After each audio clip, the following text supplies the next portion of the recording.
Salut tout le monde. Aujourd'hui, je vous parle du yoga nidra. Qu'est-ce que le yoga nidra? Donc, nidra, ça veut dire sommeil. Yoga veut dire union. Union entre le corps, le cœur et l'esprit. Le yoga nidra, c'est comme le yoga du sommeil. Et d'une certaine manière, ce que ça veut dire, c'est qu'on connecte à la partie de notre subconscient.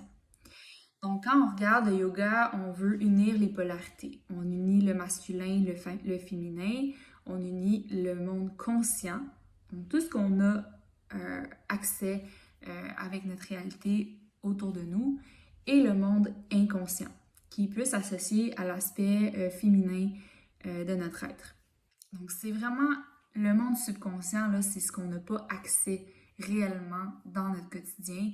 Et c'est la majorité de notre subconscient qui va guider chacune de nos pensées, de nos actions. Donc, ça va vraiment, le subconscient, c'est vraiment vraiment un recueil de toutes nos expériences passées qui influencent qui on est aujourd'hui. Et il y a beaucoup de choses qui sont dans notre subconscient qu'on n'a pas accès, comme je disais. Le yoga nidra, c'est une pratique qui va nous aider à être dans un espace qui se rapproche au sommeil. Donc, un petit peu comme quand on commence à s'endormir le soir ou quand on se réveille le matin, des fois, on a encore conscience de nos rêves. C'est cet espace-là, justement, que la pratique va nous amener. Donc, quand on pratique le yoga nidra, on est allongé sur le dos, on se laisse guider et on veut essayer de rester réveillé. Donc, la pratique de nidra, c'est un peu comme une méditation ou une visualisation. On va vraiment laisser notre esprit voyager et écouter le son de la voix qui va nous aider à être dans un espace de profonde relaxation et qui va nous amener dans cet espace-là où l'esprit est très malléable, très vaste. Donc, quand on est dans cet espace-là, proche du sommeil, on n'a plus nécessairement la notion du temps comme on le connaît. Notre cerveau ou notre esprit fonctionne ou comprend les messages un peu plus avec des images. Il n'y a pas nécessairement de lien linéaire entre les choses. C'est plutôt euh, circulaire, si je peux bien dire ça. Donc, si vous connaissez Carl Jung, lui, il a expliqué en profondeur, il a étudié le subconscient, puis il a compris qu'on était influencé par le subconscient qui est collectif. Donc, on retrouve dans le subconscient différentes images, différents archétypes qui nous représentent. Euh, alors, pourquoi on pratique le yoga nidra? Ça peut sembler complexe, mais en fait, une des raisons pourquoi on veut intégrer ça dans notre vie, si on le souhaite, c'est premièrement pour aider notre corps à entrer dans une profonde détente. Donc, si on a de la difficulté à dormir, être dans un espace de yoga nidra, c'est énormément régénérateur pour le corps et pour l'esprit. Donc, on dit que pratiquer 10 minutes de yoga nidra, ce serait comme avoir 2 heures, 3 heures de sommeil. Donc, ça vient reposer énormément. Ensuite, ça nous aide à entrer dans le système parasympathique, donc un espace de profonde guérison, relaxation et digestion. D'une certaine manière, quand on se laisse guider dans des pratiques comme celle-ci, on aide nos différents systèmes à retrouver l'état d'équilibre, d'homéostasie qu'on appelle. Ensuite, comme je disais, quand on entre dans l'espace entre le sommeil et l'éveil, l'esprit est très malléable et réceptif à différentes autosuggestions. Donc, un peu comme si on faisait de l'hypnose, on entre dans notre subconscient et on peut venir semer une intention. Une intention, là, c'est comme si on venait semer une graine dans une terre qui est très fertile pour finalement laisser pousser soit une fleur, une plante ou autre, mais pensez à notre monde intérieur un peu comme un jardin. Et quand on vient semer des intentions précises et qu'on en prend soin, donc ça veut dire que on va continuer de jour en jour d'alimenter ces intentions-là, eh bien, elles vont prendre forme par la suite dans notre réalité. Alors, quand on va dans une guidance de Yoga Nidra, on veut aller là avec une intention.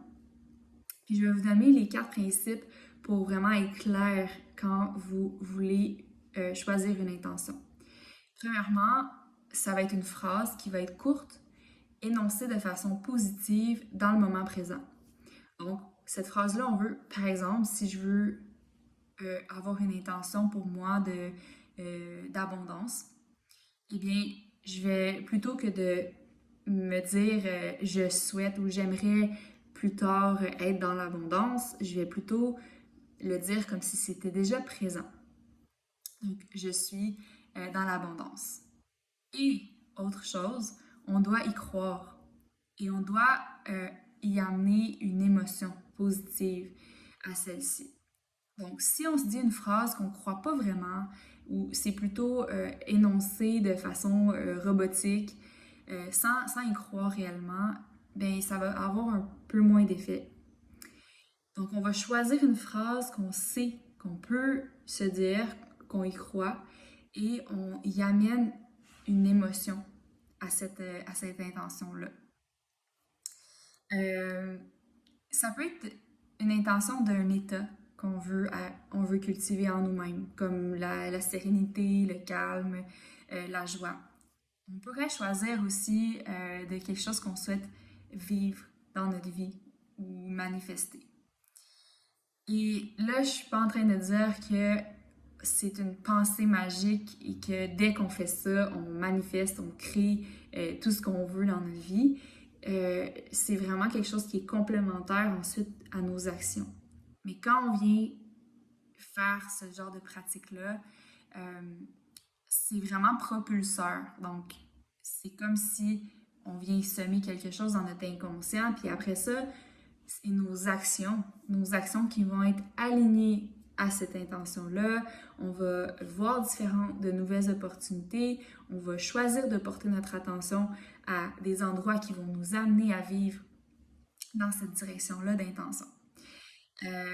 Puis dans la pratique, si on regarde vraiment la tradition du yoga, on dit qu'on doit pratiquer le yoga nidra ou répéter ces intentions-là le soir avant de se coucher ou le matin en se réveillant. On le répète le plus souvent qu'on peut jusqu'à ce que ça vienne vraiment se manifester ou se concrétiser dans notre réalité. Donc, j'espère que ça vous a bien expliqué qu'est-ce que le yoga nidra, le yoga du sommeil.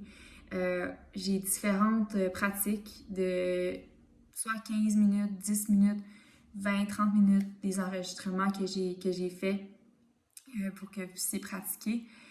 Sinon, vous pouvez vous joindre aussi à la session de cours virtuels les lundis soirs de Yin Yoga. La 2e semaine, on va vraiment vivre une pratique de Yoga Nidra.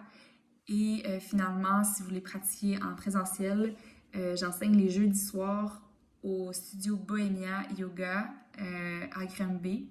C'est une pratique de Yin et Nidra, donc on termine toujours la classe avec un 10, 15, 20 minutes de pratique de Yoga Nidra. Donc, au plaisir de pratiquer avec vous. À bientôt. Namasté.